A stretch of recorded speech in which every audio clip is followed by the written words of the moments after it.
একটু বড় হতে শিশু মক্কায় আসেন ফিরে, মা আমিনার স্নেহ এবং ভালোবাসার নিড়ে।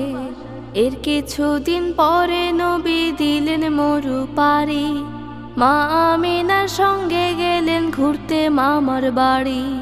হাসি খুশি আর আনন্দে কাটলো কটা দিন, মায়ের সঙ্গে মামার বাড়ি উৎসবে রঙিন। ফেরার পথে মা আমিনার অসুখ হলো ভারী, ঘরে ফেরার আগে দিলেন পরপারে পাড়ি। ইয়াতিম শিশুর নয়ন ছেপে অশ্রু নেমে আসে, হৃদয় পুরে কেবল মায়ের মিষ্টি মুখী ভাসে। ছোট্ট মুহাম্মাদের বয়স মাত্র 6 বছর, এই বয়সে দেখতে হলো